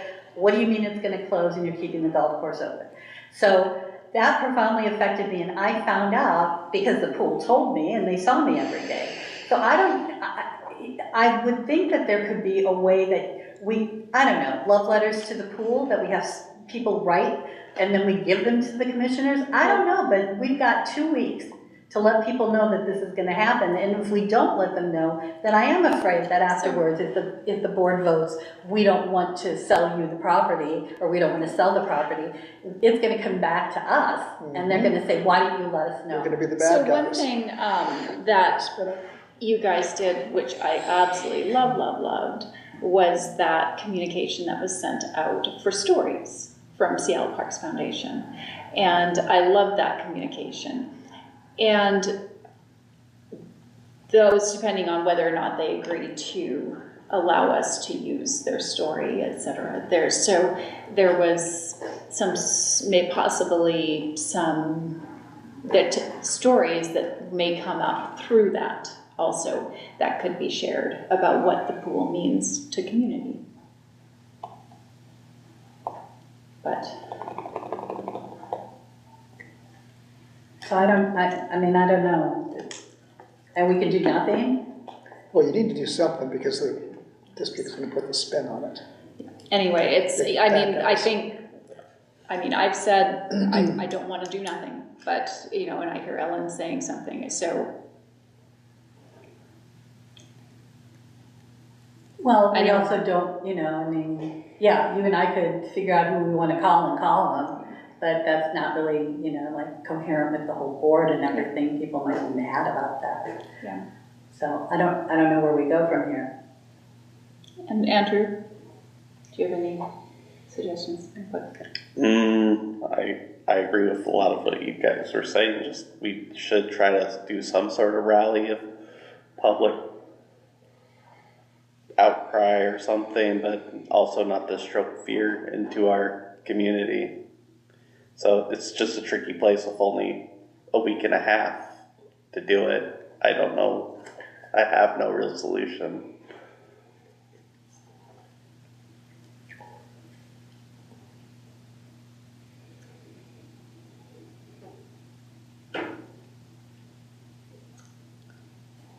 Brad? I know you've No already. comment. No comment. No comment. Why do you have no comment? I have no comment. I've said my piece. I've taken my notes. I think I've heard what I'm hearing. I think you're the board. We look at the board for what they're asking of staff. I am staff. And so happy to support where we can support, just need some direction. Do you as an executive director think that it would be helpful to have community members, be it students or a mixture, just focusing on students or whatever, come to speak or write notes or whatever that we can give to the board in order to show the board that it isn't just, Vanessa and Brad, who they've been seeing every, for the last 7 months, but that there are other people who are truly involved in this, which again, I think that esoterically, they're probably like, yeah, I know there's also swimmers, but they're not seeing them. They're not seeing the excitement of the kids when they, win a match or something, or in their Mako Sharks or anything. They're not seeing that. And what I know is that really touches them. And I'm just concerned that if they just think it's just, sterile old, board members that they've been seeing for, 7 or 8 months, that you're the only people involved, and I don't know, maybe they're all for it anyway. I don't know. I just think it would be a shame for us not to do any kind of reach out or any kind of education. You know, at least to the students who are directly affected by if that property is available for them to build other things. You know, maybe they all would prefer Joe Camacho just have more garden. I don't know. No, Joe Camacho doesn't want that either. Joe Camacho doesn't want more garden? No, I talked about it already. Well, I mean, I'm not sure. I just,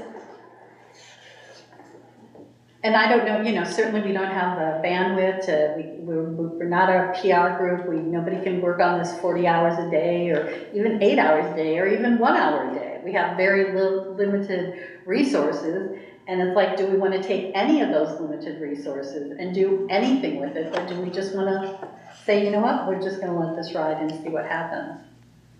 Because something is going to happen, whether the school board says, yeah, we're interested in talking about selling, or they say no, and then the pool's like, then we'll have to make an announcement depending on what's going on that, you know, we are going to end up, you know, we have to buy land, we have to, you know, we have to put the pool somewhere.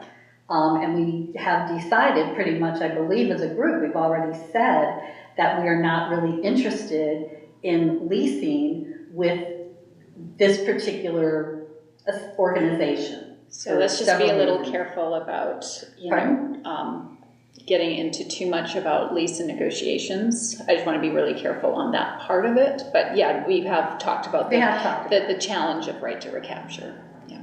Right, yes. We LOCL funding and covenants, so. And it's kind of also a move to educate the board at the same time as to educate the community. Because I don't believe the board actually, you know, understands. But again, that's just my opinion. So I don't know what to do with that. My only other concern, like, is that, you know, I mean, if anybody has any opinion or like phrasing or thoughts on, you know, because it's like just for me, like if I was like set back from this, it seems like it's a very weird situation for us to be like, we're trying to force the school district to sell us property, which sounds kind of crazy. And like, you know, how do you spin that to be like, this is a positive thing for us, this is a positive thing for them, without, you know, because I mean, personally, I think it is. I think it's a great idea. Encourage. But, you know, For mutual benefit. But it is a very like, you know, how do you spin it so that we're not trying, like, because like, we're not trying to make the school district like they're just some sort of like an evil entity holding something over us. I mean, like I don't think any of us feel that way. But to me, like it's very easy to come off that way. And again, like I'm very big on this misinterpretation thing tonight, that we can be misinterpreted, or that we'll be making people misinterpret what the district is doing, the school district. Well, I mean, again, we cannot do anything and just see what happens.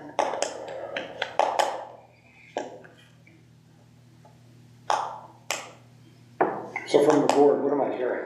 Am I hearing you want communication to go out regarding the school district or the upcoming school district vote on the TPMPD's desire to purchase land and TSD's upcoming vote on whether or not, and I heard you earlier, like the pool where it's at, essentially, not spelling it out, but just framing context. Is that what I'm hearing from?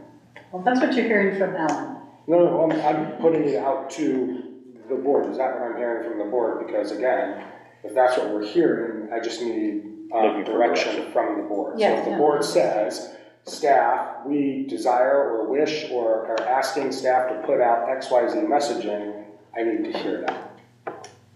Well, I guess I'm going to again ask you, because you have refused to answer.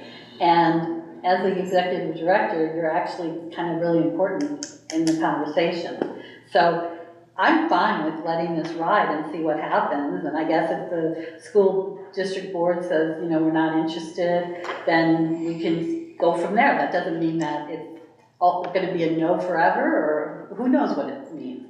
But we can either be proactive now with just a couple weeks, which is crazy. It's very crazy to try and do that, but that is something we could do. Or we could just let people know if they ask and, that. Or maybe even put up a poster that says, when the school board meeting is, I don't know. Or we could just, let that ride and see what happens at the 25th. So I'm asking you, Brad, as the executive director of the Tukwila Pool, how do you feel? I can go either way.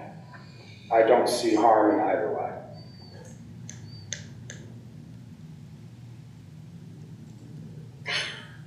Well, I know it's not the answer you want, but No, I can go either way. Look, at the end of the day, I'm just going to speak very candidly. We're being recorded on a public meeting, so this is all, this whole thing, this entirety of this year, we keep rushing everything. Okay. We're not completing things with the highest of quality and the most intentional output in terms of our messaging. We've talked about it over and over. Nobody knows there's a pool in Tukwila. We need to work on our branding. We need to do X. We're not telling our story fully, so on and so forth. And we continue to put some of the priority projects behind to focus on other things. And this is another example. What do we need to do now to get people to the table? And so if messaging is important now, then my team and I will work on messaging. If that is what I'm hearing, and it seems like that's what I'm hearing, I can go either way. Positive messaging out to the community. This is coming up. I'm more than happy to put something out. But we can't design an entire campaign around this. Yeah, absolutely. Well, But and you it's also, not, go ahead. well, it's also not like this is news. I mean, it is news to a lot of people because people get involved in what's priority for them. And so feasibility had those meetings with community stakeholders, very detailed, the round tables, everybody was really excited about that. But, that was what, 4 or 5 months ago, so now everybody's forgotten it. And I just, I too am like struggle because, yes, I'd love it to be shiny and great and have, $100,000 marketing campaign. That's not going to happen. But is it worth just putting up a couple posters and saying, stop by on November 25th, Tukwila School District discussing, whether we want to keep whether the pool is going to stay in the location it is. I don't know, I can't say any more on this. We can let it ride and just, hope that. Andrew? I think we should at least put out something as simple as saying, just putting it out there. Tukwila Pool is looking to purchase the land that it currently resides on from Tukwila School District. They're voting to approve, or forget their wording, to approve selling of the property in general. November 25th. Could really love support. Just something as simple as that.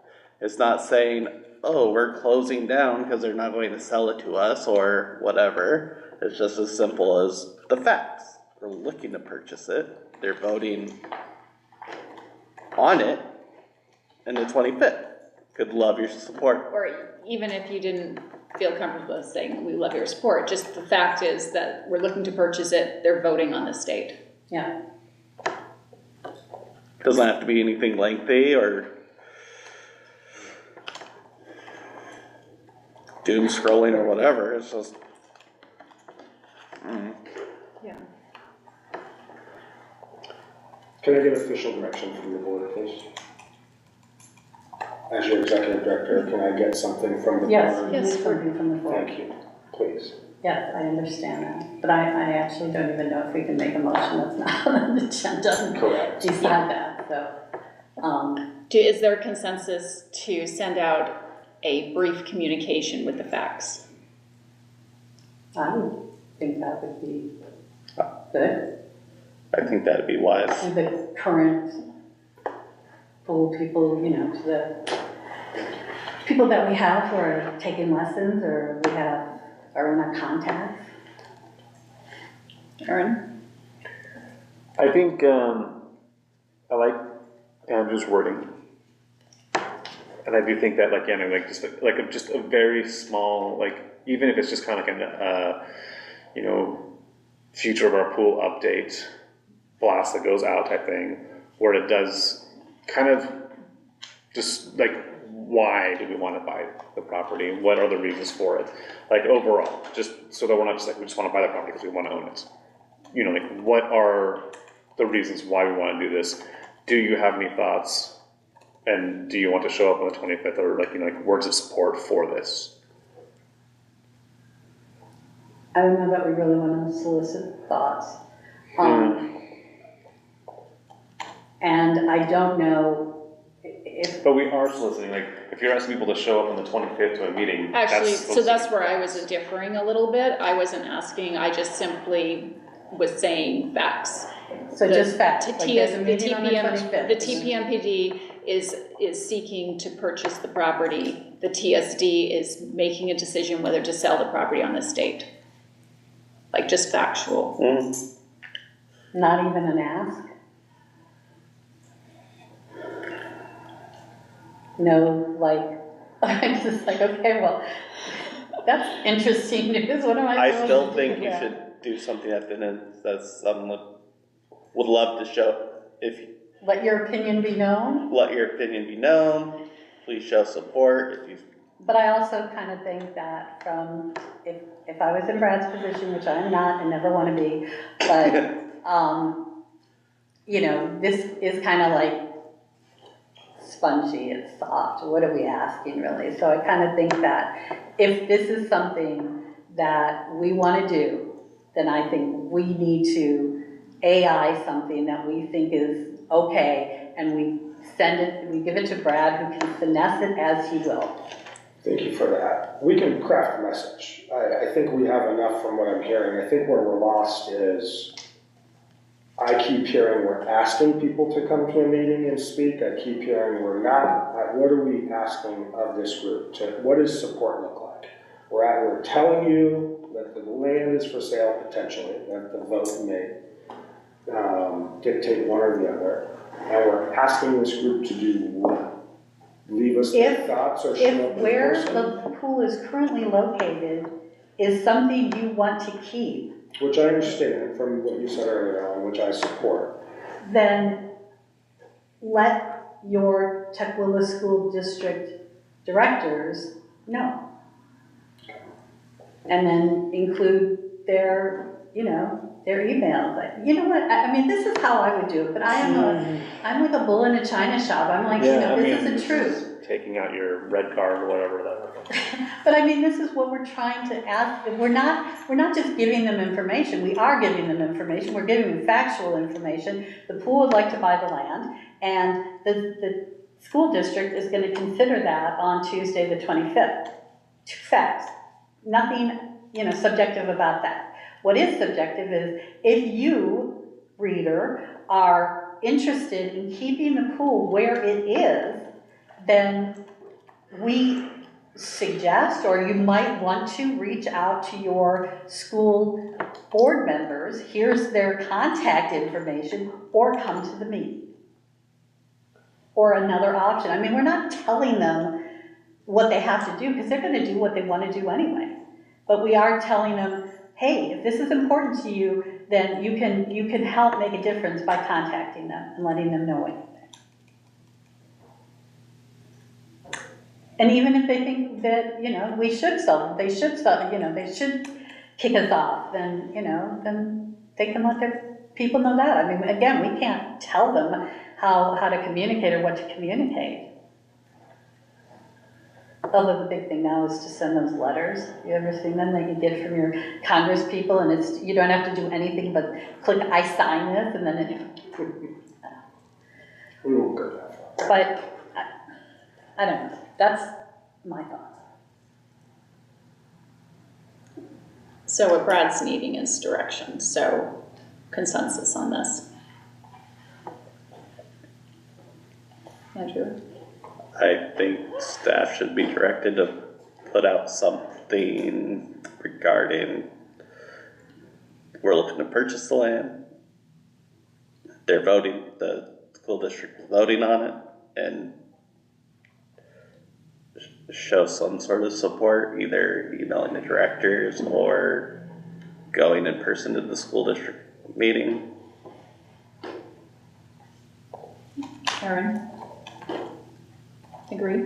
Yeah. I think, like I said, just something very, like I said, very short to what it is just, yeah. Yeah, I don't think it's a lot of They testing. all know that you're gonna wanna build a new pool, right? I wanna make that real clear. What? The reason why you're buying the land, the pool's dying, it's a dinosaur, you need to build a new pool, you wanna build it here versus, I mean, No, we well, could, I think so- that's just way. Yeah, that's too much. I think it's just a matter of, the school district is considering selling the property, and the pool district wants to purchase the property. And I was actually thinking along that's where I almost feel like it should be that the school district is voting to put the property up for sale Yes, Yes, that's correct, first. yes. okay. We would like to buy that property. You know, so it's not like we're trying to buy the property, forcing them to make this decision. You know what I mean? Like it's, like again, it's how is it wrapped up and presented? I do have a question from the staff side, as somebody who may have to answer these questions. Yes, What is the reason that we are, what is the reasoning if somebody comes up to me and asks why we want to purchase? What is the message around why we would like to purchase the land? Like, I just need to clear it up. secure the future side of the pool. yeah, because we're getting ready to make an investment, a hefty future of- investment in. Future of aquatics in Tukwila. Yeah, for the future aquatic in Tukwila, which is I think kind that's of. really well said in that one communication you sent out. So like site confirm, that's what we're hoping to do? Yes, at least that's my vision. No, you said it well. And if they want more stuff, I mean, do we have like the checklist of like, these are the positives of why we, want to have the land, for being able to get different grants, for being able to get these loans, for being able to do this, for the security of like being able to be on this without having somebody reclaim the land in 10 years after we put in a $20 million structure. But, to have like a checklist like that is easy for like Anastasia or maybe whoever might be asked that kind of questions to be like, here's the couple. These are the big things of why, it's not like we just want to own the land because we think it's a great place. We want to stay here, but these are the reasons why. If somebody needs more information than just because this is where we want to build a new pool. And then my last question is, when will we have a confirmed sale date? Because I can already hear that question coming. When do we know? Well, we know that, and that's the RCW that Brad handed out. We know that they're going to vote on the 25th, and if they choose to move forward with negotiation, then we will choose. They will have a public hearing. Yes. And then 45 days, they can't sell for 45 days. Yeah, they have to keep it posted and they can't sell it for 45 days. Or I mean, just like, if so, maybe like within the next 2 months. Then they'll say, when is my new pool going to be available? In the next 2 months? That's a great question. 4 years. Thank you. Times a couple tens. Yeah. So do you think that the direction you received is adequate?